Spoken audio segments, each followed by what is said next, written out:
like drawing or design, you may want to look at the occupation of graphic designer. Graphic designers take words, ideas, and messages and come up with ways to portray them visually. Their work can be used either in print form or on the web. To learn more, we talked to a graphic designer. My name's Bernie Rustler, and I'm the principal and partner owner, I guess, of Plum Heavy Design. We're a graphic design firm. A graphic designer is someone who helps clients, individuals, communicate via the printed means. So if you look around you on a typical day, you'll see signs. Those were created by graphic designers. Not the actual production of them, but what you see is created by them. The newspaper, that's created by graphic designers. The coasters that you put your pint of beer on, that's created by a graphic designer. Logos, identities, those are all things created by graphic designers. So in looking around at the world, when you see anything that is printed material or anything that communicates to you, that's usually done by a graphic designer.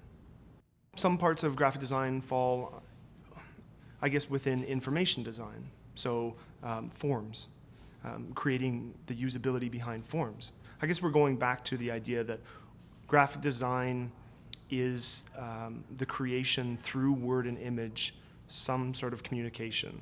And whether that communication ends up being a brochure or it ends up being an identity or a brand, it all flows back to word and image coming together. I did get smaller. There's a variety of jobs that come out of graphic design, whether it's a degree or a diploma. Our particular firm is a design studio, so we would be contracted directly by different clients. So this would be one typical place. Another typical place would be an in-house designer. So larger organizations, larger corporations would have a design department, an in-house design department. As a graphic designer, a great skill to have is the problem-solving ability. I believe that you can be a detailed-oriented person and be a very good graphic designer. You can also be sort of a generalist, I guess, or in an opposite way to a detailed-oriented person, and you can be a great graphic designer. My partner is a very detailed-oriented person. I look at sort of the big picture aspects of stuff, and that collaboration makes for a good design studio.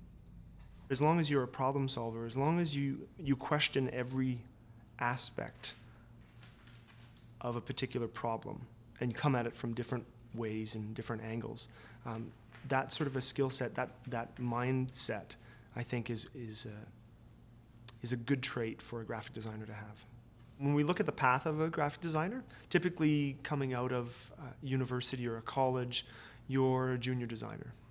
Your duties as a junior designer usually deal directly in just working on a particular project. When you have a couple of years under your belt, usually you're looking or you'll change from a junior designer to more of a senior designer.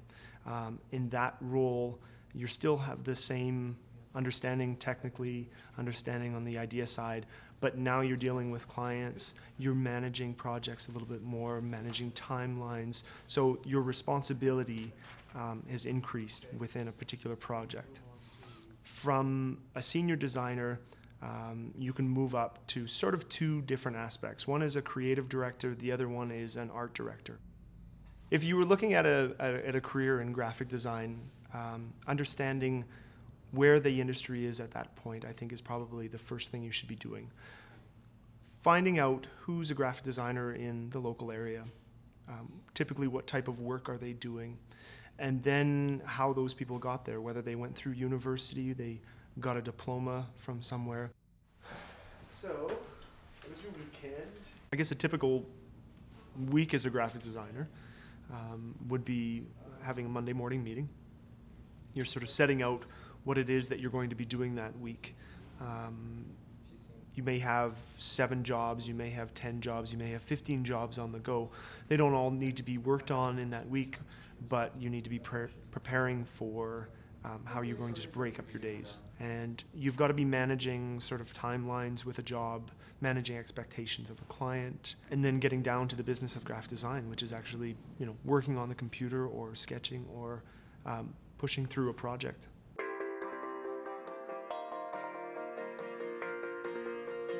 The unfortunate part about being a graphic designer is that you are sitting in a chair and you're in front of the computer.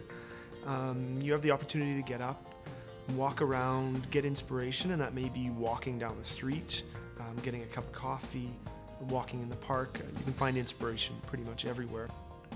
It sounds like a simple thing, but when you're sitting in front of a computer, your focus is 18 inches in front of you for most of your day.